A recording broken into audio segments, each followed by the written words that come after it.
Hello students, today will see about problem set. First लेसनवरचा आपला problem set आहे. तर क्वेश्चन फर्स्ट आहे, त्याच्यामध्ये चूज द करेक्ट अल्टरनेटिव्ह. M135चा सेट आहे आणि N246चा सेट आहे. तर M इंटरसेक्शन N काय राहील? M इंटरसेक्शन N म्हणजे याच्यातले कॉमन असतात. ते कॉमन काही आहे का याच्यामध्ये? नाही, म्हणून हा काय राहील? Empty set. ओके. नंतर X P is the set of all X such that X is an odd natural number. आणि 1 त्याच्यापेक्षा लहान, 1 पेक्षा मोठा आणि 5च्या मोठा किंवा इक्वल, म्हणजे 5 पेक्षा लहान किंवा इक्वल. तर ऑड नॅचरल नंबर काय असू शकते? तर ऑड नॅचरल नंबर काय? 1 3 5 7. 1 3 5 7 असते. आता 1 पेक्षा मोठा म्हटल्यावर 1 कटला, 5 पेक्षा लहान किंवा 5 एवढा म्हणजे 7 कटला, उरलं काय? 3 5. तर डी त्याचा आन्सर राहील. नंतर पी आहे सेट 1 2 पासून 10 पर्यंत. तर पी कोणता सेट आहे? तर हा नॅचरल नंबरचा सेट आहे. ओके, पण हा 10 पर्यंतच आहे म्हणून नॅचरल सेट आहे का? नाही, पण हा फायनाईट सेट आहे कारण की 10 पर्यंतच आहे म्हणून फायनाईट सेट. जर इथे डॉट डॉट असते तर इनफायनाईट सेट झाला असता. M युनियन N आहे 1 2 3 4 5 6. M आहे 1 2 4. तर N म्हणजे काय रिप्रेझेंट करेल? तर M चे सोडून 1 2 4 चे सोडून सुद्धा किंवा याच्यातले सुद्धा याच्यामध्ये असले पाहिजे. तर 3 4 5 6 हा त्याला आरामशीर कन्सिडर करू शकतो आपण. नंतर आहे fifth, P is the subset of M. Then which of the following represent P intersection P union M. तर सेट P ला स्वतःलाच हे रिप्रेझेंट करते. कोणतेही तुम्ही घेऊन बघितले तर करू शकता. Which of the following sets are empty set? The set of intersecting points of parallel lines. हा पहिलाच एम्प्टी सेट राहील कारण की पॅरलल लाईन्सचे पॉइंट हे कधीच इंटरसेक्ट करत नाही ना, मग नल सेट राहील, एम्प्टी सेट राहील. नंतर क्वेश्चन सेकंड आहे, find the correct option for the given questions. Which of the following collection is a set? तर कलर्स ऑफ रेनबो राहील कारण की रिच पीपल गॅरंटी नाही की कोणालाही कोणती रिच असू शकतात. टॉल ट्रीज, आता कोणता टॉल आहे याचं काही एखादा मोजमाप नाही आहे. Easy examples in the book, कोणाला कोणता इझी वाटेल, कोणाला दुसरा इझी वाटेल. Which of the following set represent N intersection W. N म्हणजे नॅचरल सेट, W म्हणजे होल सेट. तर 1 2 3 राहील कारण की 0 1 2 3 हे नॅचरल नंबर राहणार नाही कारण की 0 नॅचरल नाही आहे. नंतर P is the set of all X such that X is the letter of the word Indian. तर इंडियन साठी काय येईल? IND, I वापस आला, AN वापस आला म्हणून INDH राहील फक्त. नंतर if T is equals to 1 2 3 4 5 and M is equals to 3 4 7 8 then T union M काय राहील? तर कॉमन एकच दा घेऊन 1 2 3 4 5 7 8 3 4 कॉमन आहे, त्याच्यातलं एकच दा लिहायचं. ठीक आहे, तर तिसरा याचा C आन्सर राहील. नंतर क्वेश्चन 3 आहे, out of 100 persons in a group. एक ग्रुप आहे, तिचे 100 पर्सन्स आहे. त्या ग्रुपमध्ये 72 हे इंग्लिश स्पीकिंग करतात, 43 हे फ्रेंच स्पीकिंग करतात बोलतात. तर 100 मधला कोणी ना कोणी एकतरी लँग्वेज म्हणतेस, तर किती इंग्लिश म्हणतात, किती फ्रेंच म्हणतात आणि किती आहे जे इंग्लिश आणि फ्रेंच दोन्हीही बोलू शकतात. तर याच्यासाठी पण पहिलेच काहीतरी तयारी केलेली आहे मी. Let A B the set of number of person speaking English. समजा A सेट आहे इंग्लिश बोलणारे म्हणून N 72 येईल. नंतर B समजा पर्सन आहे फ्रेंच बोलणारे तर NB इज इक्वल्स टू 43 येईल. तर ॲटलिस्ट एक लँग्वेज बोलणारे 100 येईल. म्हणून आता A युनियन B बघू. A union B is equals to NA plus NB minus NA intersection B. तर 100 is equals to NA 72 plus NB 43 minus NA intersection B. म्हणून NA intersection B is equals to येईल 72 plus 43 115. Sorry 105 लिहिलं होतं, 115. हा 100 इकडे minus 100, तर फक्त 15 लोक आहे जे कोणती ना कोणती भाषा इथे म्हणजे A इंटरसेक्शन B आपण काढलेला आहे. आता number of person speaks only English, फक्त इंग्लिश बोलणारे किती? NA minus NA intersection B. तर 72 मायनस 15 इज इक्वल्स टू 57 राहील. आणि number of person speak only French, तर 43 मायनस 15 इज इक्वल्स टू 28 व्यक्ती असे राहील का जे फक्त फ्रेंचच बोलतात. इथे आपला आन्सर भेटलेला आहे. क्वेश्चन 4 आहे, 70 trees were planted by Parth. पार्थने 70 ट्री लावले, प्रज्ञाने 90 ट्री लावले. ट्री प्लांटेशन वीक होता ते. त्याच्यामधून 25 ट्रीज प्लांटेड बाय बोथ, त्याच्यातले 25 ट्रीज दोघांनीही लावले. तर किती किती ट्रीज तर पार्थ आणि किंवा प्रज्ञा यांनी लावले असेल. तर number of trees planted by Parth NA is equal to 70. Number of trees planted by Pragya NB 90. Number of trees planted by both 25. तर total number of trees NA union B किती राहील, तर NA 70 नंतर plus NB 90 minus NA intersection B 25. So 160 minus 25 is equals to 135. तर 135 trees हे पार्थ किंवा प्रज्ञा यांनी लावलेले असेल. नंतर क्वेश्चन 5 आहे, if NA is equals to 20.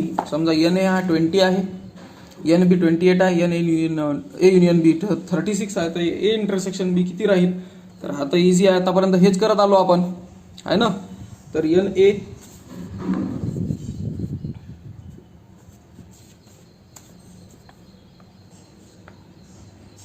NA union B 36, NA 20 28 minus NA intersection B, तर 36 is equals to 20 plus 28 is equals to 48 minus NA intersection B. आता इथचा प्लस इथं मायनस NA इंटरसेक्शन B इकडे नेल्यानंतर plus NA intersection B is equals to 48 minus 36. प्लसचा झाला minus is equals to 12. बस एवढा आन्सर होता. एवढा आन्सर आपला इथं झालेला आहे. क्वेश्चन 6 आहे, in a class 8 students of 28 have a dog as there pet animal. 28 pet animals आहे, त्याच्यातले म्हणजे 28 स्टुडंट्स आहे सॉरी, त्याच्यामधले 8 स्टुडंटकडे डॉग हा पेट ॲनिमल आहे, 6 यांच्याकडे कॅट आहे आणि 10 स्टुडंट डॉग किंवा कॅट दोन्हीही आहे. तर किती स्टुडंट्स आहेत ज्यांच्याकडे डॉग किंवा कॅट नाही. तर क्वेश्चन 6 आपण आहे त्याचा आन्सर बघून घेऊ. तर टोटल नंबर ऑफ स्टुडंट्स झाले 28, म्हणजे त्याला युनिव्हर्सल सेट आपण म्हणू शकतो. डॉग ज्यांच्याकडे पेट ॲनिमल आहे तर 10 प्लस 6 घेऊ, इथे 16. ठीक आहे, कारण की डॉग आणि कॅट दोन्हीही असणारे आहे ना याच्यामध्ये. अजून एक बोथ कॅट आणि डॉग असणारे पेट ॲनिमल आहे 10, आणि पेट ॲनिमलचा नंबर आपल्याला विचारलेला आहे. तर NA union B is equals to NA plus NB. तर 18 प्लस 16 घेऊ, 18 plus 16 minus 10 is equals to 24. तर 24 हे स्टुडंट्स आहे ज्यांच्याकडे डॉग किंवा कॅट आहे. तर नसणारे किती असेल, तर N union minus NA union B. ठीक आहे, तर 28 minus 24 is equals to 4 student असे आहे ज्यांच्याकडे कोणत्याही प्रकारचं पेट ॲनिमल नाही. नंतर क्वेश्चन 7 आहे, represent the union of 2 sets by Venn diagram. Venn डायग्रामनं तुम्हाला रिप्रेझेंटेशन करायचं आहे. तर 2 सेट दिलेले आहे, तर दोघांमध्येही आपण आता 3 क्वेश्चन आहे, फर्स्ट सेकंड आणि तिसरा मागच्या पेजवर आहे. तर तिघांसाठी एकासारखी डायग्राम येईल, फर्स्ट सेकंड हे थर्ड. आता याच्यामधले ए बघू आपण, 3 4 5 7, बी आहे 1 4 8. याच्यातला 4 कॉमन आहे ना, तर इथे लिहू ए, इथे लिहू बी. 4 कॉमन आहे, हे 4 आणि 3 5 7, तर 3 5 7 आणि इथे आहे 1 8. झालं, समजलं मी काय काय केलं. तर तशा प्रकारे तुम्ही इझिली लिहू शकता. कॉमनवाला लिहून घ्यायचा, कॉमनले सोडून ए मध्ये, कॉमनले सोडून बी मध्ये. नंतर ABCEF LMNEB याच्यातलं फक्त ई आहे कॉमन आहे ना, तर ई लिहून घेतलं, इथे लिहिलं पी, इथे लिहिलं क्यू. ओके, तर ABCF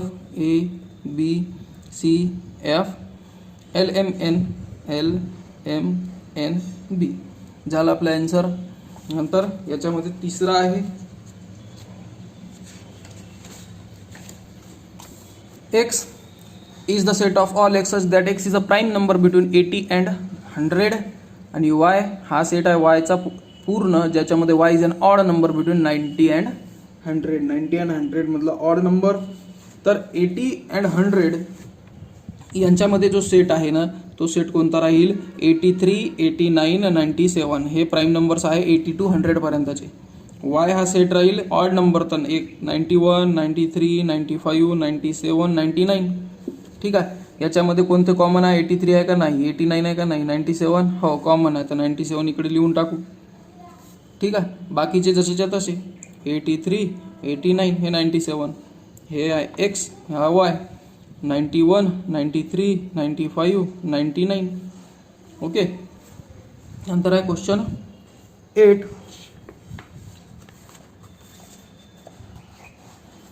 write the subset relation between the following set. Following सेटमध्ये सबसेट रिलेशन लिहून घ्यायचं आहे. तर x is the set of all quadrilateral. सर्व क्वाड्रिलॅटरलचा सेट आहे म्हणते एक्स. ठीक आहे. नंतर एस काय म्हणते? All square. तर जेवढेही स्क्वेअर आहे क्वाड्रिलॅटरल राहीलच ना. समजत आहे ना? जेवढेही स्क्वेअर्स राहील ते सर्व क्वाड्रिलॅटरल राहील. जेवढेही रेक्टँगल आहे ते सुद्धा क्वाड्रिलॅटरल राहील. जेवढेही पॅरलेलोग्राम आहे ते क्वाड्रिलॅटरल राहील. क्वाड्रिलॅटरल म्हणजे चौकोन. मग हे चौरस, आयत, रॉम्बस, पॅरलेलो हे सर्व काय राहील? याचे सबसेटच राहील ना. म्हणून आपण लिहू शकतो S is the subset of X, V is the subset of X, Y is the subset of X and T is the subset of X. एक्सचे हे चारही सबसेट होईलच कारण की सर्व क्वाड्रिलॅटरल असतातच. नंतर मग थोडंसं किचकट येते काम का हे जे स्क्वेअर आहे ना ऑल स्क्वेअर्स आर रॉम्बस. सर्व स्क्वेअर हे रॉम्बस असतात. आता ह्या क्वेश्चनमध्ये काय होत आहे माहिती आहे का? तुमचे पूर्ण जे बी क्वाड्रिलॅटरलच्या रिलेटेड क्वेश्चन्स आहे आपण ब्रिज कोर्समध्येही सुद्धा बघितलेलं आहे का प्रॉपर्टीज ऑफ क्वाड्रिलॅटरल बघितले ज्याच्यामध्ये सर्व प्रॉपर्टीज मी मागच्या व्हिडिओज बी काही टाकलेले आहे त्याच्यावर. तर त्याच्यामध्ये पूर्ण प्रॉपर्टीज हे प्रॉपर्टीजवर हे डिपेंड आहे. जेवढेही स्क्वेअर आहे ना ते रॉम्बस असतातच. म्हणून yes is the subset of Y. Okay. त्याच्यानंतर आहे हे जे स्क्वेअर आहे हे सर्व रेक्टँगल सुद्धा असतात. तर all squares are rectangle. So S is the subset of V. Okay. नंतर आहे जेवढेही स्क्वेअर आहे ना हे पॅरलेलोग्राम सुद्धा असतात. तर yes is the subset of T. आणि नंतर रेक्टँगल सुद्धा पॅरलेलोग्राम असतात. V is the subset of T. आणि वाय जे आहे ना रॉम्बसचा सेट हा सुद्धा पॅरलेलोग्राम असतो. So Y is the subset of T. आता हे एक्सप्लेन करण्यासाठी गेलो मी तर तुमचा एक नवीनच व्हिडिओ बनून जाते आपला. म्हणून ते मी एक्सप्लेन करणार नाही. आपल्याला फक्त सेटच पाहिजे होते. तर हे लक्षात ठेवायचे. तर हे ॲज अ रिव्हिजन म्हणून इझिली आपण घेऊ शकतो. क्वेश्चन 9 आहे if M is any set. समजा एम कोणताही सेट आहे तर write M union empty set and M intersection empty set. तर एम आणि एम्प्टी सेट याचा जो युनियन राहील ना तो एम हा स्वतः राहील ना. म्हणून M union empty set is equals to M. स्वतः एम राहील तो आहे ना. नंतर एम इंटरसेक्शन नल सेट किंवा एम्प्टी सेट. तर एम इंटरसेक्शन एम्प्टी सेट याचं दोघांचं इंटरसेक्शन होणारच नाही ना कारण की याच्यामध्ये काहीच नाही आहे. म्हणून हा स्वतःही एम्प्टी सेटच राहणार आहे. नंतर क्वेश्चन 10 आहे observe the Venn diagram. Venn डायग्रामला बघायचा आहे आणि सेट्स लिहायचे आहे आपल्याला U A B, A union बी आणि ए इंटरसेक्शन बी. तर हा सुद्धा एक इझी क्वेश्चन आहे. वेन डायग्राम बघायचा आहे फक्त आणि आपल्याला फक्त त्याचे आन्सर्स द्यायचे आहे.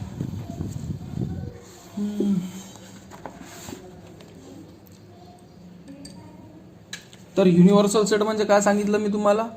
हे सर्वच्या सर्व 1 2 3 4. ठीक आहे. तर युनिव्हर्सल सेट काय राहील? 1 2 3 4. 4च्या नंतर काय दिसते याच्यात? 5. हां आलं 5. नंतर 7 8 9 10 11 13. 7 8 9 10 11 13. यू म्हणजे युनिव्हर्सल सेट पूर्णच्या पूर्ण आले पाहिजे. ए 1 2 3 5 7 हे पूर्ण 1 2 3 5 7. नंतर बी 1 5 8 9 10. 1 5 8 9 10. नंतर ए युनियन बी. ए युनियन बी म्हणजे ए मधले आणि बी मधले, पण कॉमन जे आहे ते फक्त एकच वेळा येणार. ठीक आहे. तर 1 2 3 5 7 8 9 10. आता एवढं कसं फास्टमध्ये लिहिलं, 1 2 3 5 7 आणि 1 5 कटले 8 9 10. ओके. आणि इंटरसेक्शनमध्ये फक्त दोनच, 1 आणि 5 जे कॉमन आहेत तेच, हे 1 आणि 5. नंतर क्वेश्चन 11 आहे, जे वेळोवेळी आपण सॉल्व्ह करत आलेलो आहोत.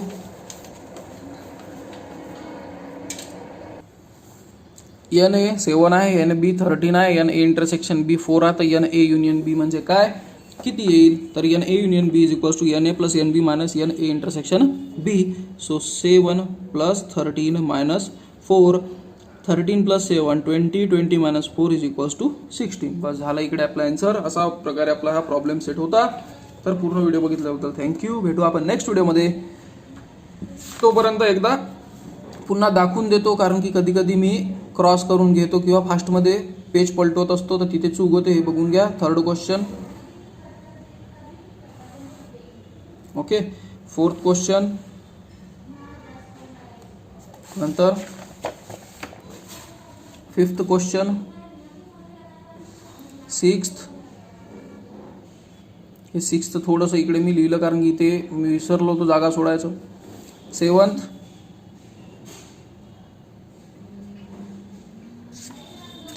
आणि 11. ठीक आहे. बाकीचे याला सोडल्यानंतर काही टेक्स्टबुकमध्ये मी तुम्हाला सॉल्व्ह करून दाखवले.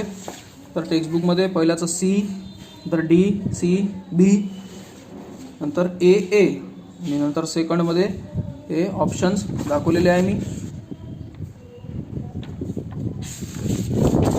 हा एक इम्पॉर्टंट होता, 8 आणि 9 हे तुम्हाला मी इथे करून दाखवलेले आहे. ठीक आहे. तर भेटू आपण नेक्स्ट व्हिडिओमध्ये. Till then bye.